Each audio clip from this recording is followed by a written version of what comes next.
a huge push that I do is figuring out. So the big question is, what are top agents doing to absolutely crush it in real estate, grow their teams and add more transactions year over year while so many struggle? To get the answers, we interview top real estate agents to learn their secrets to success. Listen, we believe every agent should make a minimum of $100,000 per year, and we're on a mission to make this happen. We've already helped over 100 agents achieve this with our coaching. So if you want to fast track your business growth, get to your first $100,000 in GCI or add another $100,000 in GCI using social strategies, then head over to go.eliteagentsecrets.com, or you can just click the link in the description below.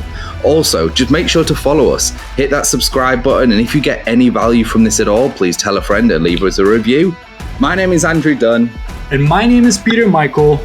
Welcome to Elite Agent Secrets. So with that being said, just because I know Peter is itching, topic 3, systems, processes, follow-up. The big banner for this section, Jenna, is going to be how to get 11 to 14% conversion rate on follow-up. So you've got a lot to live up to, step by step. The thing is, you drifted over that so casually, like it's the fucking norm. And newsflash, everybody that's listening, to put things into perspective, the averages are 1 to 3% on internet leads. And when you're batting 1 to 3% on internet leads, you're considered, quote unquote, a Hall of Famer, right? Like, I don't know shit about baseball, but anybody that knows thing about baseball, if you're batting like a 0.3 average, like you're Hall of Fame. 0.4, like Babe Ruth and some other names that I probably don't even know, like Hall of Fame. So the fact that you're doing almost 4 times, you're doing more than 4 times that on the low end is really hella impressive. And I'm just trying to figure out, like, what the hell are you doing? Well, you're talking. Because I don't even have that. Everyone's listening going, Pete, just let her speak. Jenna, break it down for us. The floor's yours. No, it really is that follow-up. So like I said, it could take a few months, it can take a few years, and just staying top of mind. I mean, besides email, call, and text, if I find out that they're a seller, I'm sending them stuff in the mail. I'm getting them from all angles. So we're going to LinkedIn, we're going to Facebook, like we're becoming friends. It's a whole network of things that come into play, not just that phone call every 2 weeks or whatever it is. So just you're borderline internet stalking them. I'm stalking them. There's no shame in admitting that, because that's actually. Do we have common friends? Anything? That's awesome. An amazing strategy. Funnily enough, it's something that we haven't used for a long time, but it really does work. Is it depends on the social network as well, like where they're more active. Obviously, clients will tend to be Facebook, Instagram, whatever, but it's adding them on Facebook, like with business owners, like we use LinkedIn. So we'll add them on LinkedIn. And it's like this weird touch point. Even if you don't speak, it's like, that you're there. It's kind of this bizarre subconscious communication to them that this isn't just, I don't want to say a fluke, but it's like you're putting effort into the relationship. Yeah. I would definitely say now, I mean, I just got Instagram 2 years ago, so I was a little behind the wave.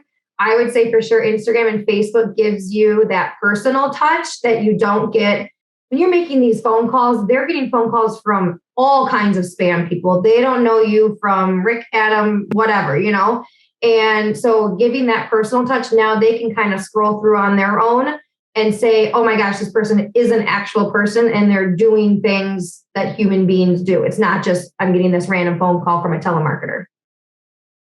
So interesting. So you just randomly just either Google them, Facebook them, LinkedIn search them, Instagram search them, and just click a follow and then send them a DM. You have a process for that? I love it. Okay. No, not really. I mean, especially if I have a buyer appointment set up, I'll go and do that right away. So they kind of get a feel for me, what I look like, if I'm meeting them at a coffee shop, that kind of thing.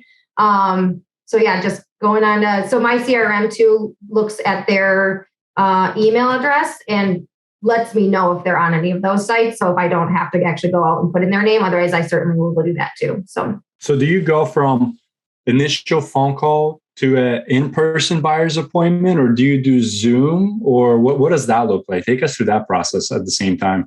I've done Zoom calls, and obviously in the last few years, more so Zoom calls than ever before, which was nice because it actually got people comfortable with it. So I will certainly do that. I much more prefer in person.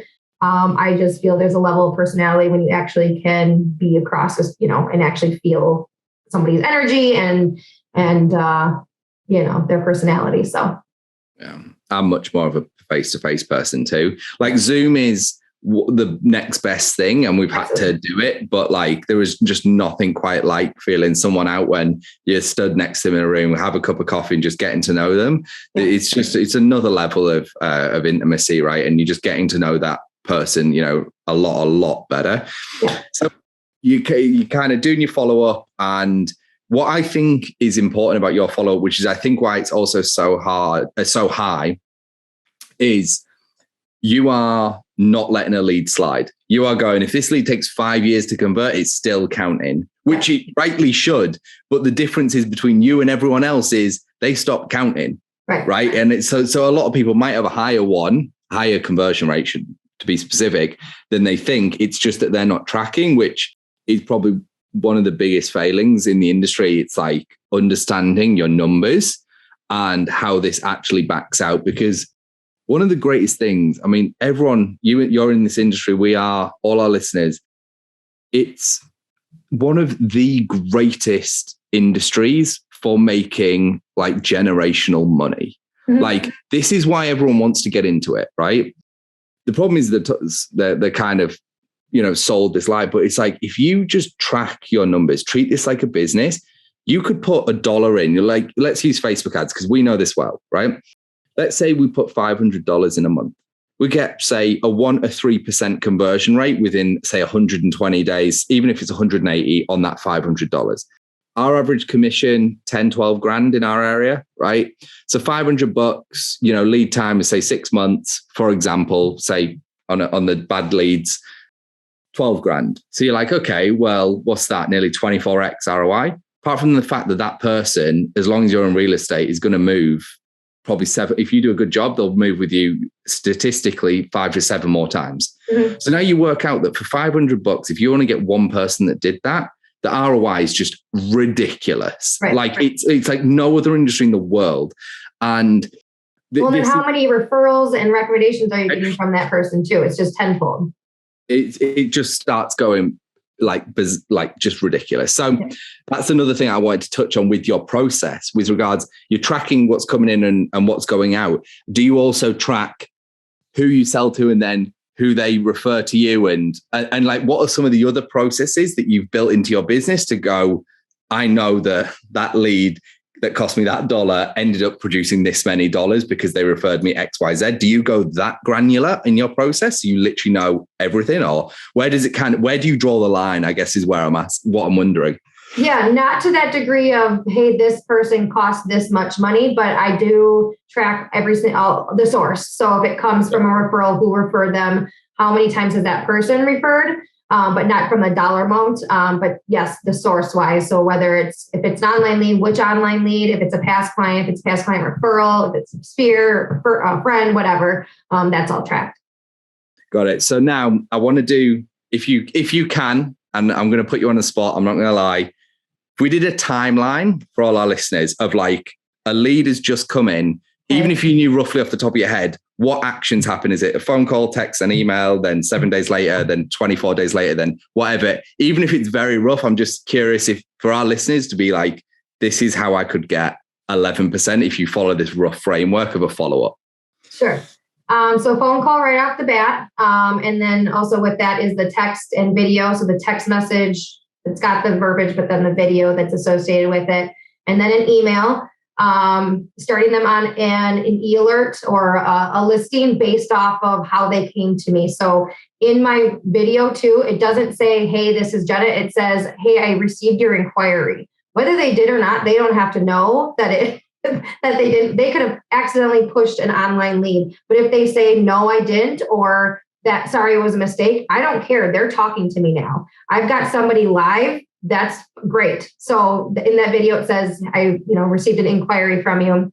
Same with that email. And then they're getting call 2 on day 2. They're getting call 3 on day 3. They're getting call 4 on day 5.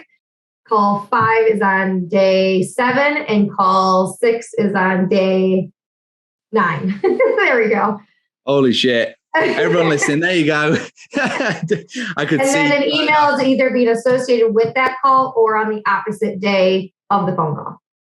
See, I thought your follow-up would have been even more aggressive. So this is almost like refreshing to hear that you are doing like day, call number 5 on like day 7, right? Yeah. So 1, 2, and 3 is day 1, 2, and 3. And then I space it out by 1 day for the next 3 calls. The last call is the did I drop the ball?